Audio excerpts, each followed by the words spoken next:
नमस्कार, आप देख रहे हैं एपीएन। मैं हूं आपके साथ प्रियंका। जजों की कमी के चलते न्यायपालिका मुश्किल दौर से गुजर रही है और इस मुश्किल घड़ी में महिला जजों की कमी भी एक बड़ी समस्या बनकर उभरी है। और इसी कड़ी में सुप्रीम कोर्ट में अर्जी दाखिल कर कहा गया है कि हाईकोर्ट के जजों की नियुक्ति में महिला वकीलों के नामों पर विचार किया जाए। Supreme court women lawyer association की ओर से दाखिल अर्जी में निर्देश देने की गुहार लगाई गई है कि सुप्रीम कोर्ट और हाईकोर्ट में जो भी प्रबुद्ध महिला वकील हो उन्हें हाईकोर्ट के जज के तौर पर नियुक्त करने पर विचार किया जाए। दरअसल पहले वकालत पर सिर्फ पुरुषों का एकाधिकार था, लेकिन अब वो बात नहीं रही है। ये बात बहुत अच्छी बात है कि पिछले एक दशक में महिलाएं तेजी से इस क्षेत्र में भी आगे आई हैं। अधीनस्थ अदालतों में जिन पदों पर एग्जाम से भर्ती होती है वहां महिलाओं की संख्या बढ़ी है। हाई जुडिशरी में भी महिलाओं के कम आने का कारण यह है कि वास्तविक तौर पर प्रैक्टिस करने वाली महिला वकीलों को खास तौर पर कई समस्याओं का सामना करना पड़ता है। ऐसे में वकीलों की संख्या भी बहुत कम हो जाती है। काबिल महिला वकीलों की कमी नहीं है, लेकिन इन्हें पदोन्नति देने की जरूरत है, जिससे कि न्यायिक व्यवस्था में महिला जजों की असमानता कम हो। आज हमारी चर्चा इसी विषय पर है।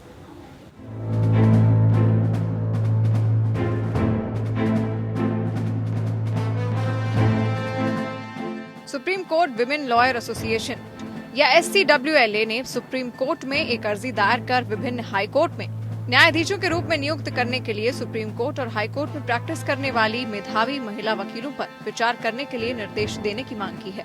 इस आवेदन के माध्यम से SCWLA ने Messrs PLR project private limited बनाम महानदी कोलफील्ड्स लिमिटेड और अन्य के मामले में पक्षकार बनाए जाने की मांग की है।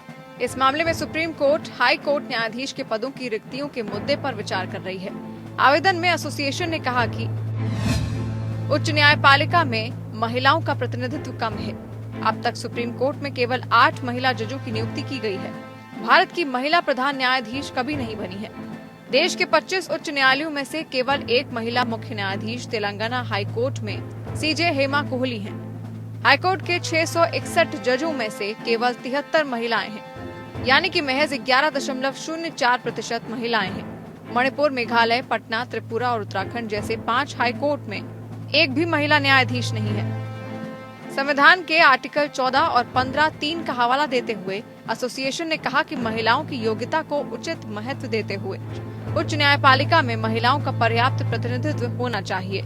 एसोसिएशन के सर्वोच्च न्यायालय से अनुरोध किया है कि वो सुप्रीम कोर्ट महिला वकील एसोसिएशन की ओर से दिए गए सुझावों को ध्यान में रखते हुए हाईकोर्ट में न्यायाधीशों, खास तौर पर जिन हाईकोर्ट में महिला न्यायाधीशों का प्रतिनिधित्व कम है, उनमें नियुक्ति के लिए सुप्रीम कोर्ट के साथ साथ हाईकोर्ट में प्रैक्टिस करने वाली मेधावी महिला वकीलों के नाम पर विचार करे। वहीं उच्च न्यायपालिका में महिलाओं के पर्याप्त प्रतिनिधित्व के लिए दिशा निर्देश भी दिए जाएं। एसोसिएशन ने मांग की है कि यूनियन ऑफ इंडिया को निर्देश दिया जाए कि वो महिला न्यायाधीशों पर विचार करने के लिए न्यायिक नियुक्ति के मेमोरेंडम ऑफ प्रोसीजर में प्रावधान शामिल करे। साथ में उच्च न्यायपालिका में महिला न्यायाधीशों को शामिल करने की प्रक्रिया को तेज करें। एक नजर डालते हैं कुछ हाईकोर्ट्स में महिला जजों की संख्या पर। इलाहाबाद हाईकोर्ट में कुल जजों की संख्या 96 है, जिसमें से महिला जजों की संख्या 6 है। छत्तीसगढ़ हाईकोर्ट में जजों की कुल संख्या 14 है, जिसमें से महिला जज केवल 2 हैं। वहीं ओडिशा हाईकोर्ट में जजों की कुल संख्या 15 है, जिसमें महिला जज केवल 1 है।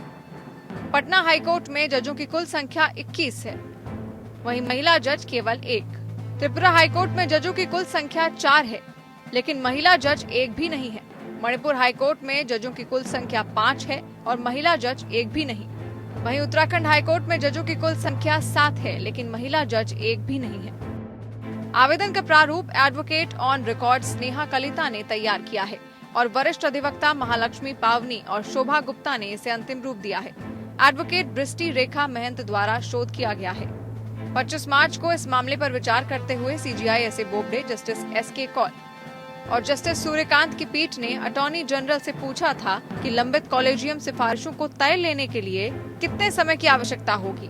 दिसंबर 2019 में जस्टिस SK कौल और जस्टिस KM जोसेफ की खंडपीठ ने मामले में एक आदेश पारित किया था, जिसमें कहा गया था कि हाईकोर्ट कॉलेजियम द्वारा अनुशंसित व्यक्ति, जिसे सुप्रीम कोर्ट कॉलेजियम और सरकार द्वारा अनुमोदित किया जाता है, उसे 6 महीने के अंदर नियुक्त किया जाना चाहिए। 2019 में हुई मामले की एक अन्य सुनवाई के दौरान पीठ ने टिप्पणी की थी कि हाई कोर्ट के न्यायाधीशों के लगभग 40% स्वीकृत पद खाली पड़े हैं और अटॉर्नी जनरल से नियुक्ति प्रक्रिया में तेजी लाने के लिए कदम उठाने का आग्रह किया था। नवंबर 2019 में दिए गए आदेश के तहत पीठ ने कहा था, ये निर्धारित किया गया है कि एक प्रयास ये किया जाना चाहिए कि रिक्तियों के लिए सिफारिशें 6 महीने पहले भेजी जानी चाहिए। Bureau report.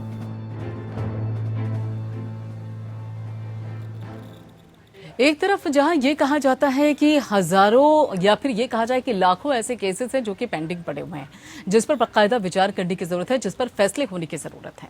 ऊपर से अगर देखा जाए तो न्यायपालिका मुश्किल दौर से गुजर रहा है क्योंकि जजों की कमी पड़ती है। अब इस मुश्किल दौर में अगर देखा जाए तो महिला जजों की कमी भी एक बड़ी समस्या है, क्योंकि अक्सर देखा जाता है कि महिला जजों को लेकर जो स्थिति होनी चाहिए, जो परिस्थितियां बननी चाहिए, वो नजर नहीं आती हैं। अपने आप में अगर देखा जाए तो जजों की, महिला जजों के खासतौर पर नियुक्ति होनी चाहिए, क्योंकि शुरू से ही एक देखा जाए तो पुरुषों का खासतौर पर एकाधिकार माना जाता है। तो ऐसे में महिला जजों की स्थिति कहां पर है, आखिर उनको लेकर कहां पर स्थान बनता है, क्या कारण है कि अभी भी अगर देखा जाए तो न्यायपालिका के अंदर या फिर जो एक जुडिशरी है उसमें खासतौर पर महिला जजों की कमी देखने को मिलती है। योग्यता को लेकर कोई कमी नहीं होती और जो अनुभव होता है उसको लेकर कोई कमी नहीं होती है, लेकिन उसके बावजूद भी अगर श्रृंखला पूरी तरीके से चेक की जाए या फिर आंकड़े पूरी तरीके से चेक किए जाए तो ये पता चलता है कि महिला जजों की जो स्थिति है इस वक्त जुडिशरी में वो कहीं ना कहीं काफी नीचे की तरफ है, यानी कि उसका जो स्तर है वो काफी नीचे है। लेकिन क्यों, आखिर ये परिस्थितियां क्यों बनी हुई है, मुद्दे पर बात करने के लिए हमारे खास मेहमान हमारे साथ जुड़े हुए हैं। आपको बता दें कि यहाँ पर जो हमारे खास मेहमान है ये है स्नेहा कलिता, जो कि एओआर हैं सुप्रीम कोर्ट में, वो हमारे साथ जुड़ी हैं। सुजाता कोहली हैं जो कि पूर्व जिला जज हैं, वो भी हमारे साथ जुड़ी हैं। और साथ ही शोभा गुप्ता हैं जो कि एओआर हैं सुप्रीम कोर्ट में, वो भी हमारे साथ जुड़ी हैं। और जस्टिस मुकंदम शर्मा, पूर्व जज सुप्रीम कोर्ट, वो भी हमारे साथ जुड़े हुए हैं। और इसके अलावा आपको बता दें कि जस्टिस अंजना प्रकाश हैं, पूर्व जज पटना हाईकोर्ट, और रेबेका जॉन जो कि वरिष्ठ वकील हैं सुप्रीम कोर्ट में। ये लोग सभी हमारे साथ खास मेहमान जुड़े हुए हैं इस मुद्दे पर चर्चा करने के लिए। स्नेहा कलिता जी, एक बात बताइए कि जो महिला जजों की नियुक्ति है इसे आप कितना गंभीर विषय मानती हैं, खासतौर पे जो याचिका दाखिल की गई है उस संदर्भ में अगर बात की जाए तो? जी, पहले तो मैं शुक्रिया अदा करती हूँ एपीएन चैनल की that they have covered this issue which is very important right now and I must congratulate the entire team. अच्छा, तो रहा बात अभी women in representation of women judges in the higher judiciary, which is for me it's very painful and for us because अगर आप देखो percentage wise तो 11% of the total we represent women judges in the higher judiciary, which is a very sorry state of affairs. And अगर आप बात करें कि first जो महिला जज बने थे सुप्रीम कोर्ट में, that was in 1929, which is the one. And then after that, there were only 7 of them. अभी हम लोग के पास जो रिटायर्ड जज भी सुप्रीम कोर्ट जज अभी बने हुए हैं वो 8 नंबर है, और उसमें से only one सुप्रीम कोर्ट जज, the female judge. So you know, which is quite disappointing. And secondly, अगर आप हाई कोर्ट का अगर आप देखा जाए, स्पेशली इलाहाबाद हाई कोर्ट, उनका टोटल स्ट्रेंथ है 160 और 96 out of 96 there are only 6. तो आप अनुमान लगा सकते हो कि अभी कितना डिस्पैरिटी है in the higher judiciary. I am not talking of the subordinate judiciary, lower judiciary में तो है ही, लेकिन हायर जुडिशरी में ये इतना डिस्पैरिटी, इतना गैप क्यों है, विच वेरी मच क्वेश्चनेबल।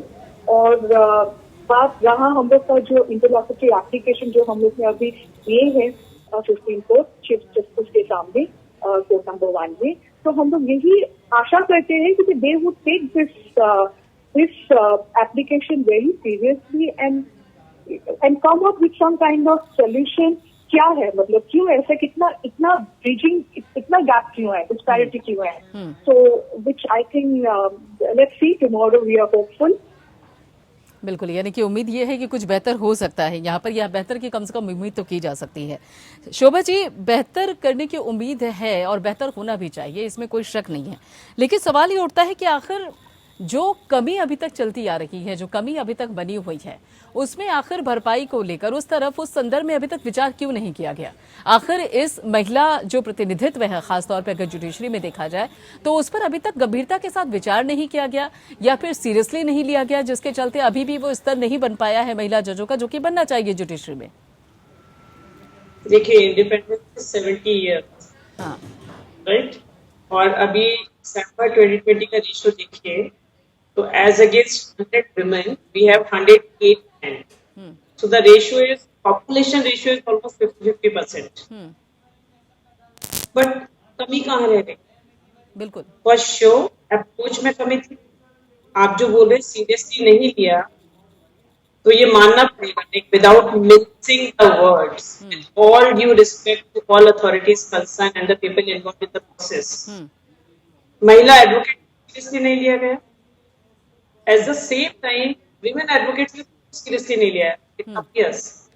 क्योंकि ये क्यों हुआ? आप देखिए, स्नेहा मेंशन कर रही थी, आपने भी नोटिस किया और पिटीशन में मेंशन भी किया है, 87 में पहली महिला जज, 1950 के बाद 37 इयर्स जी। तो क्या हम ये 37 इयर्स में हम जजेस अवेलेबल कोर्ट तक आने के लिए? ऐसा तो नहीं। फिर 87 के बाद अनदर 7 इयर्स 94 सेकंड वुमेन जजेस। अगर आप ये गैप देखो तो टोटल 8 हुए 70 साल में, 87 में पहली जज में, 94 7 years down the line second जज, उसके 6 साल बाद 2000 में थर्ड महिला जज, 2010 10 साल के गैप के बाद एक महिला जज जी, फिर 4 साल के गैप के बाद फिफ्थ, बाद में 50 में 2 हो गए, 80 में 2 हो गए। बट ये गैप होता है कि केवल फॉर्मेलिटी से कभी कभी ले ली गई महिला जजेस, रूटीन नहीं है। और आज भी जस्टिफिकेशन के लिए ये समझाया जाता है न्याय ज्यादा अच्छा हो जाएगा, सेक्सुअल ऑफेंसेस में ज्यादा अच्छे काम हो जाएंगे, ज्यादा एम्पैथेटिक अप्रोच हो जाएगी। आपको ये सारे जस्टिफिकेशंस की जरूरत नहीं है इक्वल ट्रीटमेंट के लिए। इक्वालिटी के लिए जस्टिफिकेशन की जरूरत नहीं होती है ना कि ये इस वजह से आप इक्वल नंबर ले आइए, थोड़ा बेटर कर दीजिए, 2 की जगह 4 कर दीजिए। हम कह रहे हैं नहीं बराबर करिए, इम्प्रूव तो करना होगा ना, और अप्रोच बदलनी पड़ेगी। आपको वो पूल में महिला को ध्यान देना होगा। बिल्कुल। यहाँ पर सुजाता जी अभी जिस तरह से कह रही थी बाकायदा शोभा जी कि कहीं ना कहीं एक गैप आता जा रहा है और एक लंबा गैप है, लगभग देखा जाए तो इस गैप के चलते सवाल तो उठने लाजमी भी हैं कि आखिर इतना लंबा गैप होने के बावजूद भी आखिर इस संदर्भ में, इस परिप्रेक्ष्य में विचार क्यों नहीं किया गया है? आप क्या मानती हैं, आखिर इसके पीछे क्या कारण है कि इतना लंबा गैप आने के बावजूद भी अभी वो जगह नहीं मिल पाई है जुडिशरी में, खासतौर पर अगर महिला जजों की बात की जाए तो?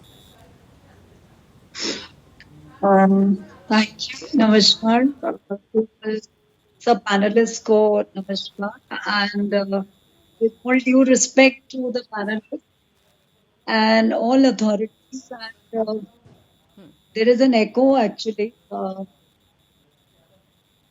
I wish it could be it right. जी. Anyways, I would like to put my view. मेरे व्यू में थोड़ा सा डिफरेंट है. As a judge, we are trained to think like judges. और मुझे ये लगता है कि सबसे इम्पोर्टेंट चीज है तो अभी सोचने की बात है कि सिटीजन्स का राइट है पीसी जस्टिस, और जहाँ पे ये कहा जा रहा है जिसकी कमी है, it is a huge paradox, और जहाँ पे किसी का ध्यान नहीं जा रहा, देयर आर जजेस of people who are languishing, who are awaiting elevation, लेकिन हाई कोर्ट रिकमेंड ही नहीं करती, किसी के भी नाम रिकमेंड करते, वैकेंसीज अराइज हो जाती है, 4-4 साल पुरानी यूं ही रखी हुई है जी, 4 साल 5 साल पुरानी वैकेंसीज ऐसे ही पड़ी है, किसी को पूछने की हिम्मत नहीं है कि ये इनमें क्यों नहीं रिकमेंडेशन प्रोसेस स्टार्ट हुआ है। गवर्नमेंट को ब्लेम कर रहे हैं कि कॉलेजिएट को प्रोसेस नहीं कर रहे। There is a total lack of transparency in appointment of जजेस. This is slightly not focused on the present issue, but this is very important right now.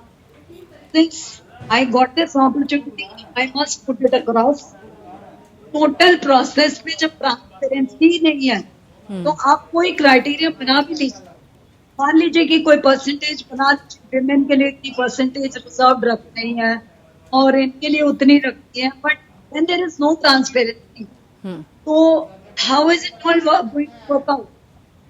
Now second thing, it should have been the first, which could have been the first, because जो ये issue है आज का women वाला, मुझे ये feel होता है, and I hope my other panelists feel a little offended on this. My view is judge is he should be a judge, think like a judge, not as a man or as a woman.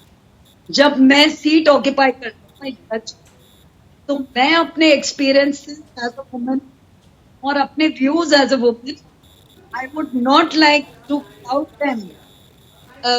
I would like to cloud my judgment because I'm a woman, you know. तो मैं ज्यादा sensitive होंगी और because I'm a male, I will. ये I think judiciary reservation of any kind, whether SC, ST or whether women or anything, it will not be workable. I think merit and merit alone all the way, whether it is to be out of the lawyer, whether it is to be out of the judges in the district level, awaiting the elevations, it should only be merit. And I think, I mean, the main thing in I come back to कि पूरे appointment process को transparent होना पड़ेगा. भी process और है, उसके जो बाद भी प्रोसेस है उसका ट्रांसपेरेंट होना जरूरी है. उसके बाद ही कहीं ना कहीं देखा जाए तो समानता बन सकती है. बिल्कुल. हमारे साथ सुप्रीम कोर्ट के वरिष्ठ वकील रिबेका जॉन भी जुड़ी हुई हैं. रिबेका जी, महिलाओं का जुडिशरी में बेहद कम प्रतिनिधित्व है. अगर देखा जाए तो अभी तक कोई सीजीआई नहीं बन पाया. आप इस समस्या को कैसे देखती हैं? क्या नजरिया है आपका इस समस्या पर? So very clearly, women have not got adequate representation in the judiciary. And this is evident from the fact that we still don't have a Chief Justice of India who is a woman. And the problem extends to high courts as well. Very few women are made judges. And not just women, but there are very few people from diverse backgrounds who made judges. I have seen few people from vulnerable sections of societies like the scheduled caste, scheduled tribes who are elevated to the High Court or the Supreme Court. So I think diversity is a big issue, and clearly there has to be far greater representation of women in the judiciary. बिल्कुल. ये भी अगर देखा जाए तो ये भी एक पर्सपेक्ट हो सकता है. ये भी एक अगर देखा जाए तो परसेप्शन हो सकता है. यहाँ पे जस्टिस अंजना प्रकाश भी हमारे साथ जुड़ी हुई है, जो कि पूर्व जज हैं पटना हाईकोर्ट की. वो भी हमारे साथ जुड़ी हुई हैं. अंजना जी, महिला जजों का प्रतिनिधित्व बढ़ाने के लिए जो याचिका सुप्रीम कोर्ट में डाली गई है, उसके बारे में आपका क्या कहना है? क्या मानती हैं आप इसको लेकर? कितना गंभीर मानती हैं आप इस समस्या को? I agree that there should be more women judges, but not as symbols of representation of a particular gender. As a professional, I never regarded myself as a woman lawyer or a woman judge. For me, gender was immaterial. It was not the source of my identification. No doubt, a lot of lady lawyers took me as some kind of an example, and they were inspired by me. But that was equally true for, the other lawyers also, male lawyers also. So what boils down to is the fact that, you should be of a quality which is something which people want to copy. I mean, which people want to emulate, I would say, not really copy. Emulate. So you should be, always, I would think, that it should be some kind of an ideal that you have to reach. That is how it should be, irrespective of gender.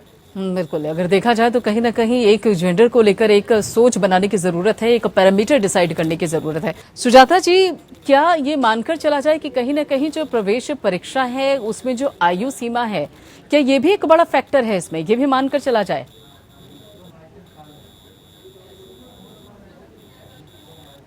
I think in my view, it's not just the age factors at the entry point, but also several other handicaps. This is a topic which needs to be gone into at a lot of depth. कि women judges को एक बात stage होती है, तो अगर women lawyers ले लीजिए, so there was a time when there were very few women lawyers coming up. There used to be a lot of hurdles. There used to be woman, she joins the law profession to practice. The kind of hurdles she faces everywhere. If she does not have a godfather, she faces a lot of hurdles, and many of them, we have to believe that many of them quit practice to join the corporate side or other side of the law. They would join the companies, but they would not prefer to come to the practice field. Now, of course, by the passage of decades and years, things have changed, but they have not changed to the extent that if we go by the percentages, I'm not having statistics, but by taking an overview, you will see that if we take the percentage of lawyers in the women lawyers out of the total number of lawyers, it will not be a very happy figure. Why? So we have to go into the root cause in the mindset of our society. And the problem, particular kind of problem faced by women lawyers in this field, which is still dominated and can be called a man's world, whether it is at the judiciary, but whether it is the bar. But the field starts, entry point starts at the bar. And at the bar, we have to fix a lot of difficulties. So I think we cannot deal with this in such a superficial way. As Honorable Justice Ladyship, just now said that this the appointments to judiciary cannot be, just merely symbolically representative of genders. One has to show equality. So there is no dearth of talent in the women lawyers. There are such brilliant women lawyers. But what is stopping everybody from that opportunity, which is not coming to them? The main factor is the society have to change their mindset first of all. I think. ठीक है. The society has to change their mindset. Okay. Shobha ji, निचले न्यायालय होते हैं, निचले न्यायालयों में, निचली अदालतों में बाकायदा ये देखा जाता है कि कई बार महिलाओं के लिए, बल्कि कई राज्यों में महिलाओं के लिए आरक्षण भी है, जो कि उच्च न्यायालयों में या उच्चतम न्यायालयों में नहीं है. क्या आपको लगता है कि ये जो प्रोसीजर है, should be into the high court और सुप्रीम कोर्ट शुड? नहीं, मैं आपको एक्चुअली जब पीछे सुजाता जी बोल रही थी, जस्टिस सुजाता कोहली और अंजना मैम ने बोला, हम लोग not for a moment are suggesting for any resolution. That is not the demand. That is not a demand to fix a quota. और जब हम ये बोलते हैं कि women representation होना चाहिए, तो हम कोई ये बात नहीं कर रहे कि जेंडर को नॉमेनक्लेचर से और फॉर्मेलिटी से, गेम से representation करो. हम भी बात मेरिटोरियस होने की, मेरिट ओरिएंटेड कंसिडरेशन पर जो अभी रिप्रेजेंटेशन है, 661 में आपके पास केवल 73 वुमेन जजेस हैं. तो क्या ये समझ लिया जाए कि अपने पास इंडिया में वुमेन लॉयर्स हैं? ये तो मानना पड़ेगा कहीं कहीं हमारी उसमें गलती हो रही है. मैं आपको एग्जाम्पल दे सकती हूँ. I can't name the places, name the high court, but ये फैक्ट है, जब नेम रेफर होते हैं हाई जजशिप के लिए, अगर 20 नाम हाई कोर्ट भेजे जा रहे हैं, तो इसमें से 1 या 2 वुमेन लॉयर्स के नाम होते हैं. तो क्या ये माना जाए रेशियो ये है लॉयर्स का कि अगर आप 20 नाम रेफर कर रहे हैं तो 1 नाम वुमेन लॉयर का होगा? कलिता जी, कॉलेजियम सिस्टम में क्या महिला प्रतिनिधित्व को जगह मिलना, ये एक सबसे बड़ा फैक्टर माना जाए कि इस पर भी काम करने की जरूरत है? ये एक ऐसा पॉइंट है, एक ऐसा बिंदु है जिस पर भी वर्कआउट होना चाहिए. बिल्कुल. एक्चुअली कॉलेजियम में अभी अगर आप वुमेन जजेस को पहले ही इनिशियल स्टेज पे अगर ज्यादा देर तक नहीं लेके आओगे, तो they can not come into collegium. Because हम लोग अगर देखा जाए, there are 5 in the Supreme Court and 3 in the High Court. So we want the entry of a woman just to come at the initial, at the very advanced stage, and so that they be there for particular time. ऐसा नहीं है, because मैं अगर आपको example देना चाहती हूँ, अगर आप देखेंगे Guwahati high court, Manipur high court, Meghalaya high court, hailing from Assam, hailing from Northeast Zone, या सिक्किम हाई कोर्ट, त्रिपुरा, कलकत्ता, यहाँ पे जो मतलब जुडिशन होते हैं जजेस के, फीमेल जजेस का बहुत कम. I would just calculate it. It was just a year's time or maybe a very lesser time. So अगर वो लोग tenure ज्यादा नहीं कर पाएंगे, then they will not come to Supreme Court. And if they come to Supreme Court also, they cannot come in the collegium. And collegium decides the appointment ultimately in the consultation with obviously with the High Court, senior most High Court judge and the Chief Minister and the other many stakeholders come into picture. But मैं ये बोल रही हूँ, अगर आप active participation of women judges in the collegium में नहीं कर सकोगे, then they will not. I don't know. I mean, how things, they have an approach towards this issue also. So ये सिर्फ जेंडर सेंट्रिक नहीं हो जाएंगे. एंड ऑफ कोर्स अभी जो भी पैनलिस्ट है मेरिटोरियस की ऊपर बात कर रहे हैं, of course don't we have a good practicing amount of women lawyers in Supreme Court, in High Court? अगर bottleneck अगर आपका promotion में हो रहा है, तो you can obviously take it from this pool. And bottleneck क्यों हो रहा है? जैसे अभी कोहली मैम ने बोला है कि why there has to be transparency. Of course, there should be a transparency. But why there should be gender parity? It's not for the empowered women. It's for the as a whole. India में जितना भी vulnerable section, women vulnerable section है, उनको भी एक लगता है okay ठीक है, हम लोग के चुनाई एक जज महिला करेंगे, वो फर्क पड़ता है. The sexual assault cases आप देखेंगे, so there are very few of the women judges who have written the judgment. Means the gender factor is also working here. ठीक है, gender factor is also working here. ठीक है, justice Anjana, ठीक है, justice Anjana भी हमारे साथ जुड़े हुए हैं. जस्टिस अंजना, महिला जजों की जो कम संख्या को देखते हुए ये क्या लगता है कि कहीं ना कहीं अगर न्यायपालिका में जेंडर के प्रति पक्षपात है, जैसा कि अभी कलिता भी कह रही थी, या फिर ये कहा जाए कि जो एक जेंडर बायस होती है, एक ये जो वर्ड इस्तेमाल किया जाता है, इसके कारण भी महिलाओं की तरक्की में, उनकी पदोन्नति में एक बड़ी बाधा है. ये कहाँ तक सही माना जाए इस बात को? I'll tell you about, my own experience. When I became, when I was a lawyer, and I did pretty well for myself. Okay.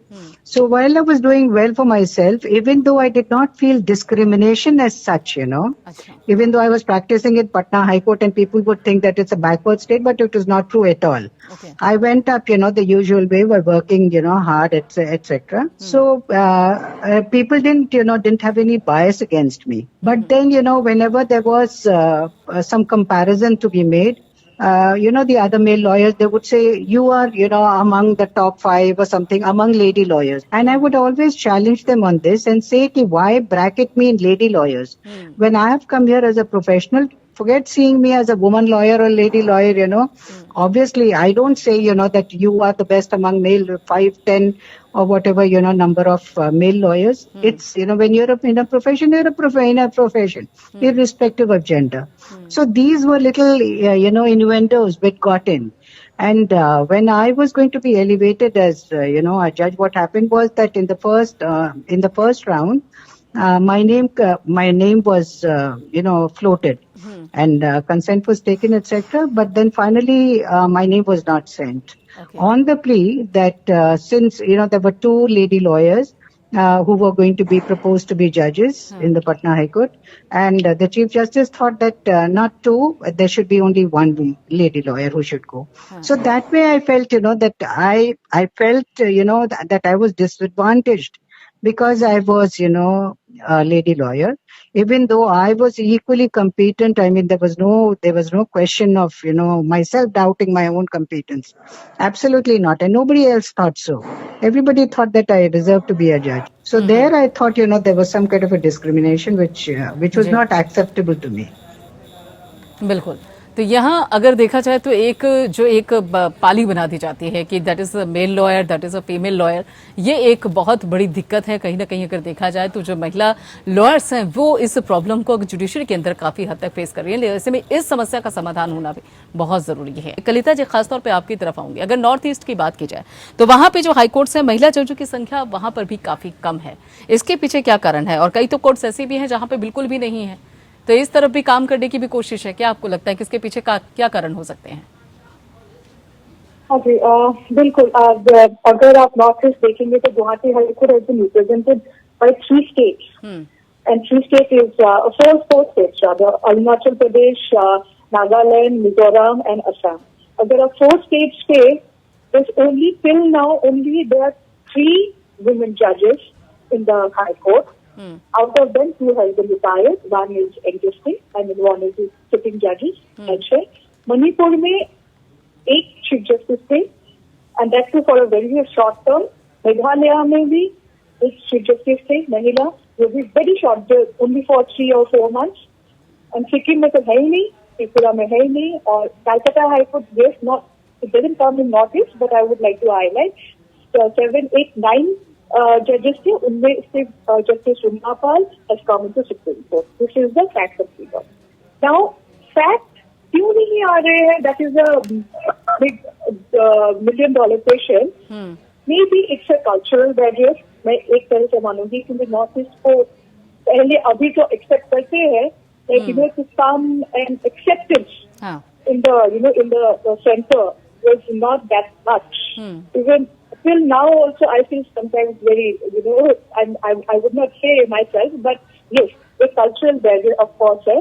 Secondly, वहाँ पे, like, I'm not saying only North East, लेकिन ये जो judiciary education system है उस पे हम लोग को बहुत काम करना होगा. And that's my perspective of seeing the thing. You have to see from the ground level.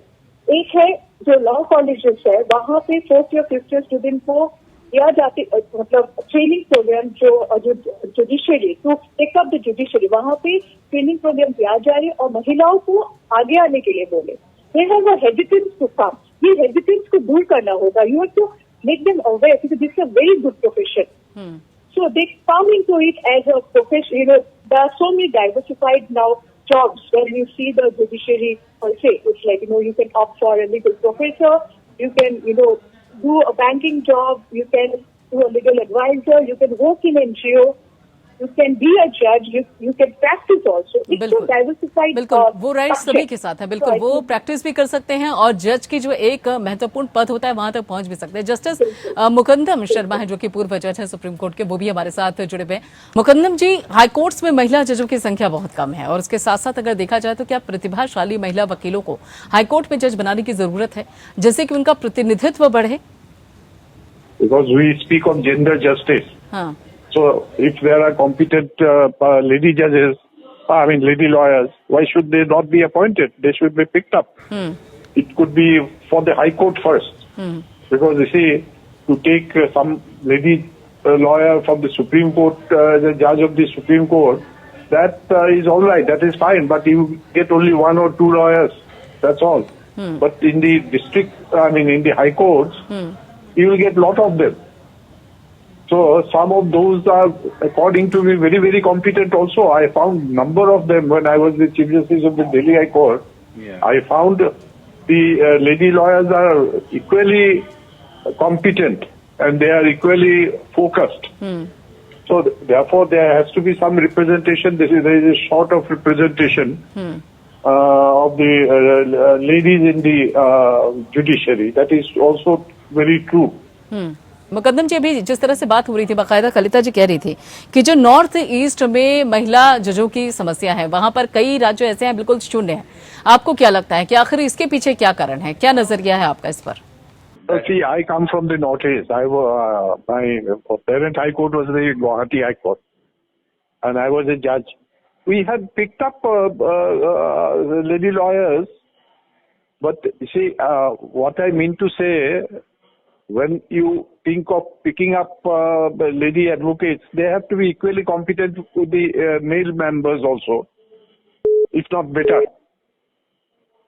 That's my feeling. Because unless they are competent and they are able, they say there will be a liability in the bench. So therefore, you have to see about the competency, ability of lady lawyer also when you make them a judge. But in places like, as you rightly said, Delhi, Mumbai, probably there will be no difficulty in getting such lady lawyers. But Northeast, yes, there is a problem because you see, legal education, then they see the lot of other things also. ठीक है। और ऐसे में क्या ये भी देखा जाए कि अगर नॉर्थ ईस्ट की बात की जाए, एसएसए पे भी आता है, तो ये भी एक बड़ी समस्या है। इस मसले पे भी अगर देखा जाए तो ये इस बाबत भी काम करने की जरूरत है, खासतौर पे अगर महिला जजों की बात की जाए। यहाँ पे खास मेहमान भी हमारे साथ जुड़े हुए हैं। सुजाता जी, क्या ये मानकर चला जाए कि अभी तक एक भी महिला सीजीआई नहीं? सबसे बड़ा सवाल तो यही खड़ा हो जाता है। इस सवाल का जवाब ढूंढने की कभी कोशिश की गई है क्या? As I already said, one does not become a judge overnight or a CJI overnight. जो रूट कॉज है वो बहुत दूर तक जाना पड़ेगा। हमको एंट्री लेवल्स पे देखना पड़ेगा। विमेन लॉयर्स को एनकरेज करना पड़ेगा to come on the practice side and those who are already so competent, उनके लिए हमको अपना माइंडसेट चेंज करना पड़ेगा। जो भी बाइसेस है, yes, there is one big reason. See, we can't pinpoint the CJI नहीं बने हैं. No one becomes a CJI straight away. We all know that. First, you become a judge of the High Court or of the Supreme Court, and then your turn may come for the CJI.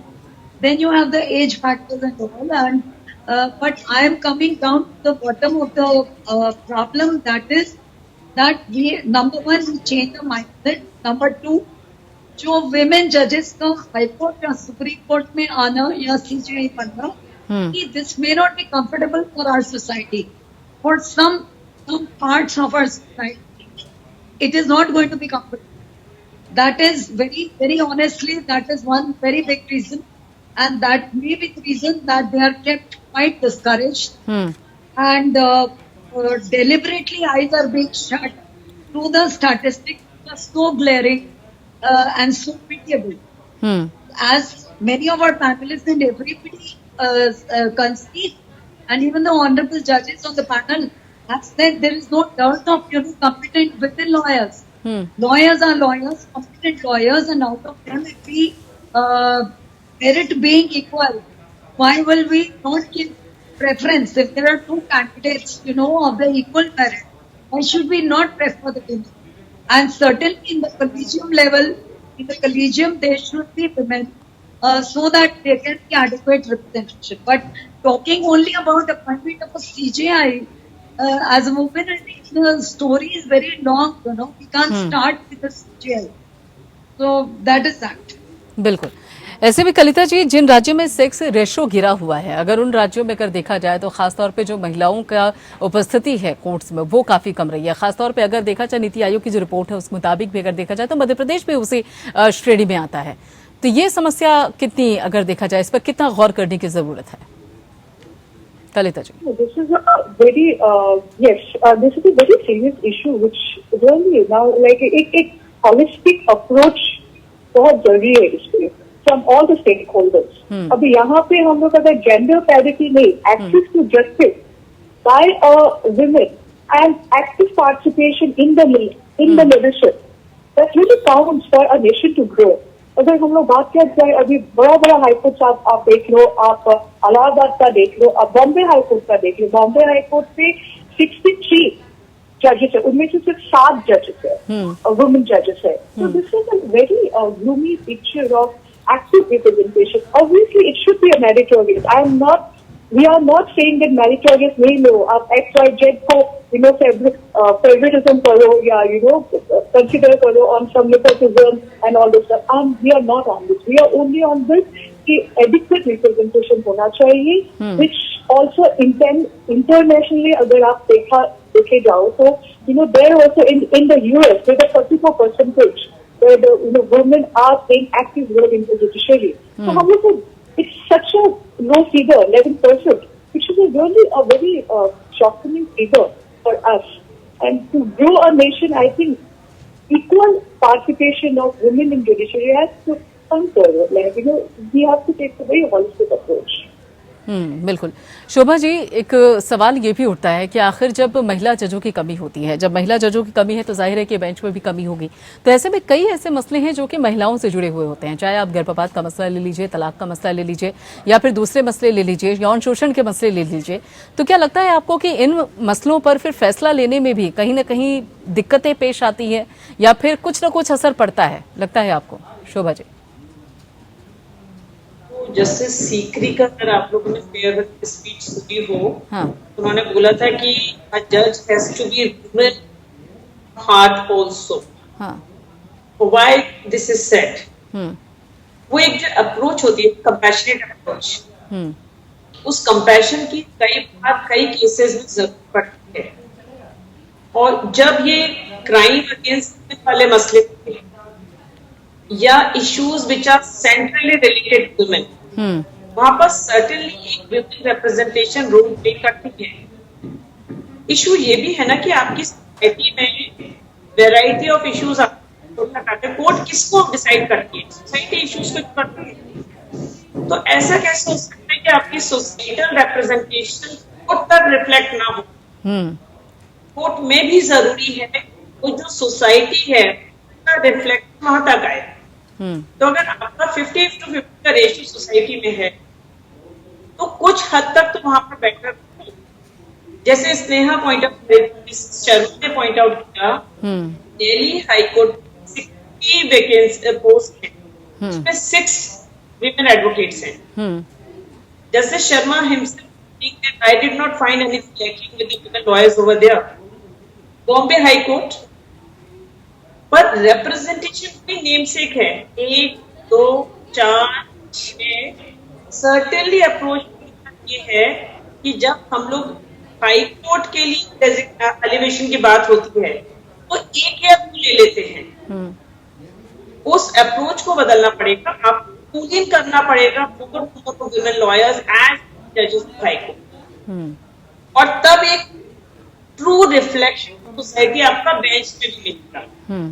Gender equality, gender justice के लिए बहुत जरूरी है कि आपकी हर higher forum के women representation को, then only you can claim a gender equal country, gender equal society. All हमारी एक अटेम्प्ट है के थ्रू कि जुडिशरी को एटलीस्ट हम इक्वल उस पे ला पाए कि हाँ yes they are equality to some extent, if not equal to 50-50%. तो मुश्किल है अभी। ये को ये भी समझ में आता है कि पहले विमेन लॉयर्स थे, बट वो डिकेड्स पुरानी बात हो गई। बिल्कुल। वो ये बोलेगा 1950 लॉयर्स कम थी, 1960 में कम थी, 1970 में कम थी, 1980 not in 1990, not 2000, not in 2010, not in 2020। तो ये कब तक चलेगा वो पैराडॉक्स? मतलब फाइनली इसको एड्रेस करना ही होगा। मुझे लगता है हम लोग भी काफी लेट हैं, तो ये एड्रेस होना जरूरी है। बिल्कुल।